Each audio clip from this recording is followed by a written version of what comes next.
That's it, y'all. It's happening. The far left progressives have just launched a campaign to primary leader of the Democrats in the House, Hakeem Jefferies. From the left, from the Socialist Democrat left, the progressives are making the play to take over the leader of the Democrats in the House. Get ready, grab your popcorn. You're going to enjoy every second of this one. And of course, make sure you hit that like button, subscribe to the channel, turn the notification bell on. Guys, if you want to save this country together and get the inside track of what's happening before it happens, this is the place to be. I'd love to have you here with us. All right, let's get right into this, guys. I'm not going to bury the lead. Of course, you can follow me on X at Braden LOA if you'd like. I want to show you this because genuinely, you can't make this stuff up. Democratic socialism offers not just a structural strength to resist fascism, but also a positive vision worth fighting for. AOC, why I became a socialist. Now, I'm going to kind of hit this real quick. There it is. Why I became a socialist is on a socialist site, the Jacobin. Okay, fine. It's a New York socialist site. Amazing. This is where it gets fun. This is a post from Ken Klippenstein.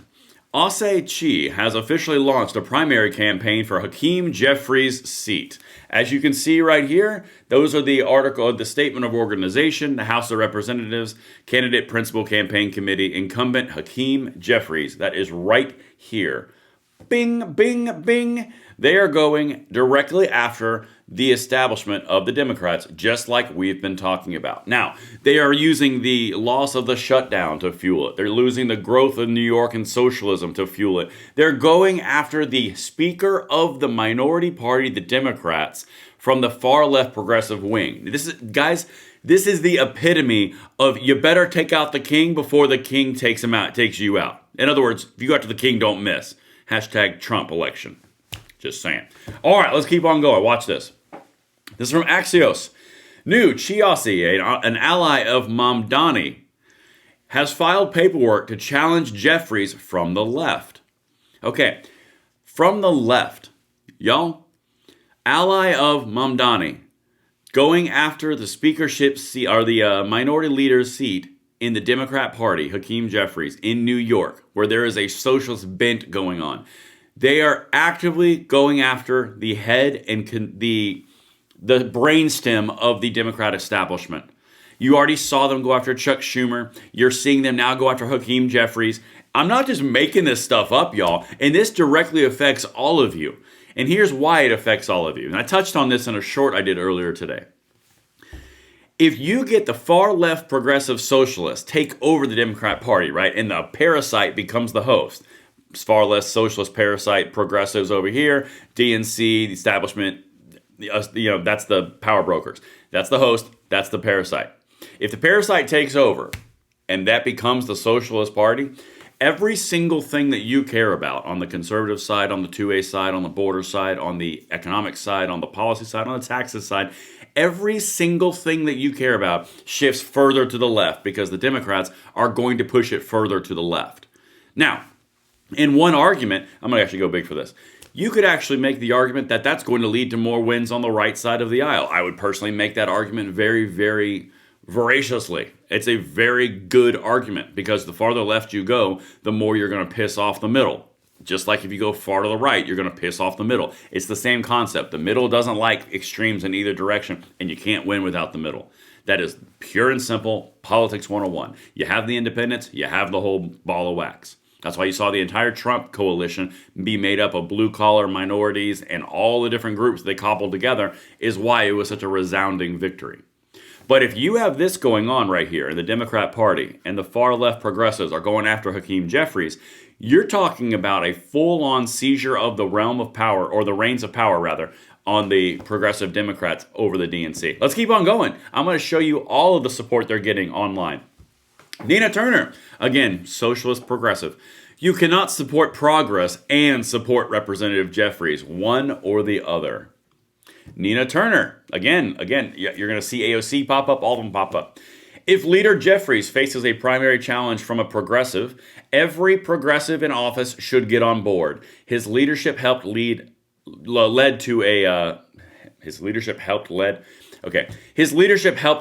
historic, unacceptable defeat in November 24 after taking millions from AIPAC. It's time for change. Did you catch that? They're going down the road of the anti-Israel, anti-AIPAC, anti-everything. That's what they're doing on the far left progressives, because that's an age-old thing. They've always gone after that. But right there, every single progressive should be on board. You know who's not on board, and it's going to be real funny? Yeah, I'm going to show you in a second. I get why all the progressives aren't openly supporting a Jefferies primary. They're trying to stay on the party's good side, but it's still pathetic to watch.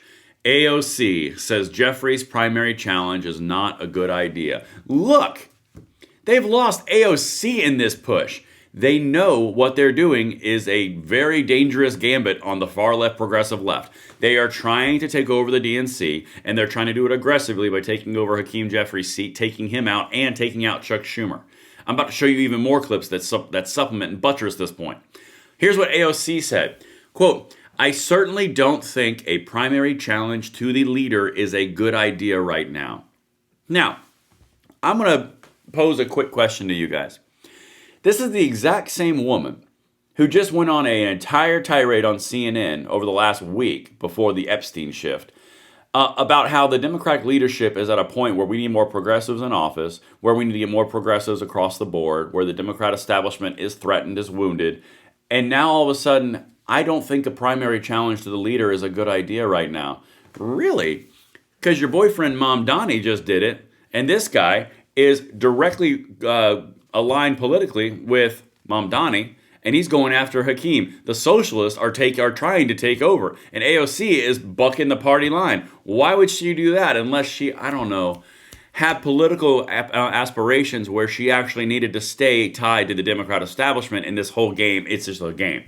This whole little charade of progressive for the people is actually something that she needs the Democrat establishment, because they all need the Democrat establishment. So she doesn't want to piss them off. Isn't that interesting how that shifts? All right, let me show you another person who's shifting. Again, Ro Khanna, you are going to see this person play a lot. It's not being covered on the mainline outlets, but this is it. Watch what he says. Same thing, Democrat establishment leadership. Watch this. On another political point here, you've made it no secret that you are not a fan of Minority Leader Chuck Schumer's leadership. You've faced criticism in your own party for throwing out replacements. Senator Kaine said that he doesn't tell the House who they should pick as a leader. Do you think this inter-party bickering, I guess you could call it, is good for your party? I do. I think we haven't had enough competition of ideas.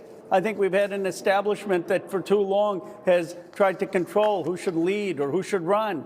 I love the idea that our politics is getting shaken up. I love the idea that we're having new voices emerge on both sides. I'd like to see someone like Lisa Blunt Rochester, a new senator. Maybe she should be a minority leader. Let's shake it up. But here's what I know. People who've been in elective office for more than 20 years, they can stay in elective office, but they shouldn't be the future face of this party. It's time for young leaders, bold leaders, new leaders to take us to the future. On another political... Okay. So now, same thing that Ro Khanna has been saying for a while. Drop the establishment. Take out the establishment. This is what affects you guys on a day-to-day basis.